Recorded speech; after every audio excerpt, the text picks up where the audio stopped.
बोले बांके बिहारी लाल की जय। अथ पंचदशो अध्याय। ओम श्री परमात्मने नमः। अश्वत्थ वृक्ष के रूप से संसार का वर्णन और उसको जानने वाले की महिमा। ऊर्ध्वमूलम् अधःशाखम् अश्वत्थं प्राहुर्व्ययम् छन्दांसि यस्य पर्णानि यः तं वेद सः वेदवित्।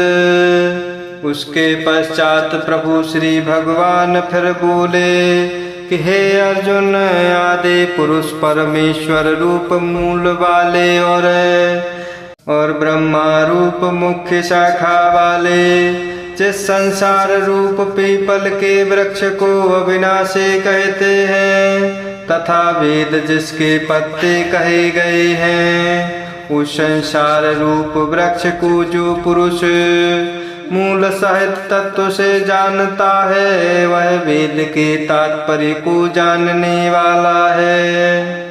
आदि पुरुष नारायण वासुदेव भगवान ही नित्य और अनंत तथा सबके आधार होने के कारण और सबसे ऊपर नित्य धाम में सगुण रूप से वास करने के कारण ऊर्ध्व नाम से कहे गए हैं। और वे मायापति सर्वशक्तिमान परमेश्वर ही इस संसार रूप वृक्ष के कारण है। इसलिए इस संसार वृक्ष को ऊर्ध्वमूल वाला कहते हैं। उन आदि पुरुष परमेश्वर से उत्पत्ति वाला होने के कारण तथा नित्य धाम से नीचे ब्रह्मलोक में वास करने के कारण हिरण्यगर्भ रूप ब्रह्मा को परमेश्वर की अपेक्षा अधा कहा है। और वही संसार का विस्तार करने वाला होने से इसकी मुख्य शाखा है। इसलिए संसार वृक्ष को अध्या शाखा वाला कहते हैं। इस वृक्ष का मूल कारण परमात्मा विनाशी है तथा अनादिकाल से इसके परंपरा चली आती है। इसलिए इस संसार वृक्ष को अविनाशी कहते हैं। इस वृक्ष की शाखा रूप ब्रह्मा से प्रकट होने वाले और यज्ञ आदि कर्मों के द्वारा इस संसार वृक्ष की रक्षा और वृद्धि के करने वाले एवं शोभा को बढ़ाने वाले होने से वेद पत्ते कहे गए हैं। भगवान की योग माया से उत्पन्न हुआ संसार क्षण भंगुर नाशवान और दुख रूप है। इसके चिंतन को त्याग कर केवल परमेश्वर का ही नित्य निरंतर अनन्य प्रेम से चिंतन करना वेद के तात्पर्य को जानना है। संसार वृक्ष का विस्तार और असंग शस्त्र से उसका छेदन करने के लिए कथन। अद्याचा ऊर्ध्वं पृष्ठः तस्य शाखा गुण प्रवृद्धा विषय प्रबाला। अद्याचा मूलानि अनुसंतानि कर्म अनुबंधिनी मनुष्य लोके। और हे अर्जुन, उस संसार वृक्ष के तीनों गुणों रूप जल के द्वारा बढ़ी हुई एवं विषय भोग रूप कोपलों वाली देव मनुष्य और तियक आदि निरूप शाखाएं नीचे और ऊपर सर्वत्र फैली हुई है तथा मनुष्य लोक में कर्मों के अनुसार बांधने वाली अहंता ममता और वासना रूप जड़ भी नीचे और ऊपर सभी लोकों में व्याप्त हो रही हैं। शब्द स्पर्श रूप रस और गंध ये पांचों स्थूल देह और इंद्रियों की अपेक्षा सूक्ष्म होने के कारण उन शाखाओं की कोपलों के रूप में कहे गए हैं। मुख्य शाखा रूप ब्रह्मा से संपूर्ण लोकों के सहित देव मनुष्य और तियक आदि योनियों की उत्पत्ति और विस्तार हुआ है। इसलिए उनका यहाँ शाखाओं के रूप में वर्णन किया है।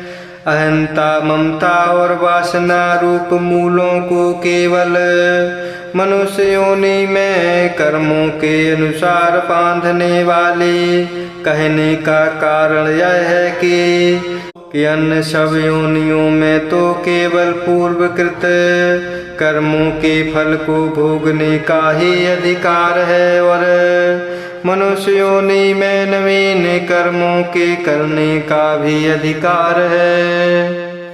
न रूपम अस्य तथा उपलभ्यते न अन्तः न चादेन च संप्रतिष्ठा अश्वत्थं मेनं सुविरूढमूलम् असंग शस्त्रेण दृढ़ेन छेत्वा।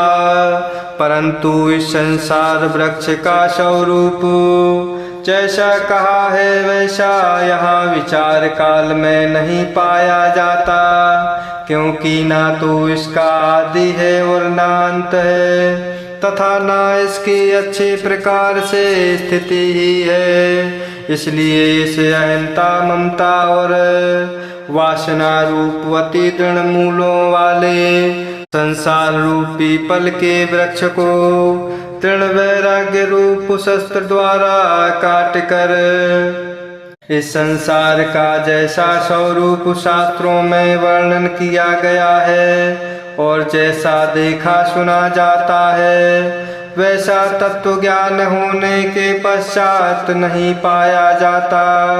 जिस प्रकार आँख खुलने के पश्चात स्वप्न का संसार नहीं पाया जाता, इसका आदि नहीं है। यह कहने का प्रयोजन यह है कि इसकी परंपरा कब से चली आती है, इसका कोई पता नहीं है, इसका अंत नहीं है। यह कहने का प्रयोजन यह है कि इसकी परंपरा कब तक चलती रहेगी, इसका कोई पता नहीं है, इसकी अच्छी प्रकार स्थिति भी नहीं है। यह कहने का यह प्रयोजन है कि वास्तव में यह क्षणभंगुर और नाशवान है। ब्रह्मलोक तक के भोग क्षणिक और नाशवान है, ऐसा समझकर संसार के समस्त विषय भोगों में सत्ता,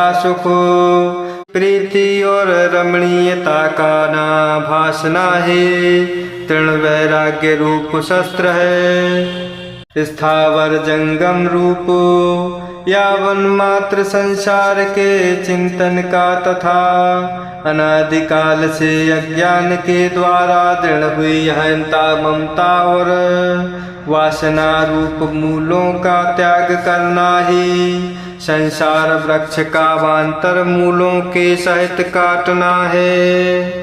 ततः पदम तत् परिमार्गितव्यं यस्मिन् गतः न निवर्तन्ते भूयः तमेव च आद्यं पुरुषं प्रपद्ये यतः प्रवृत्तिः पृष्ठतः पुराणी। उसके पश्चात उस परम पद रूप परमेश्वर को भली भांति खोजना चाहिए, जिसमें गए हुए पुरुष फिर लौटकर संसार में नहीं आते और जिस परमेश्वर से इस पुरातन संसार वृक्ष की प्रवृत्ति विस्तार को प्राप्त हुई है, उसे आदि पुरुष नारायण के मैं शरण हूँ। इस प्रकार दृढ़ निश्चय करके उस परमेश्वर का मनन और निधिध्यासन करना चाहिए। परम पद रूप परमेश्वर को प्राप्त पुरुष के लक्षण निर्माण मोहाजित संग दोषा अध्यात्मो नित्या विनिवृत्त कामा द्वंद्वे विमुक्ता सुख दुख संगै गच्छन्ति यमूढ़ः पदम अव्ययं तत् जिसका मान और मोह नष्ट हो गया है, जिन्होंने आसक्ति रूप दोष को जीत लिया है, जिनकी परमात्मा के स्वरूप में नित्य स्थिति है और जिनकी कामनाएं पूर्ण रूप से नष्ट हो गई हैं, वे सुख दुख नामक द्वंद्वों से विमुक्त ज्ञानी जनों से अविनाशी परम पद को प्राप्त होते हैं। परम पद को परम प्रकाशमय और अपुनरावृत्तिशील बतलाना। ना तत्भास्यते सूर्या न शशांका न पावकः, यत गत्वा न निवर्तन्ते तत्धाम परमम् मम। और जिस परम पद को प्राप्त होकर मनुष्य लौटकर संसार में नहीं आते, उस स्वयं प्रकाश परम पद को ना सूर्य प्रकाशित कर सकता है, ना चंद्रमा और ना अग्नि ही, वही मेरा परम धाम है। परम धाम का अर्थ गीता अध्याय 8 श्लोक 21 में देखना चाहिए। जीवात्मा के स्वरूप का कथन। बोलिए बाके बिहारी लाल की।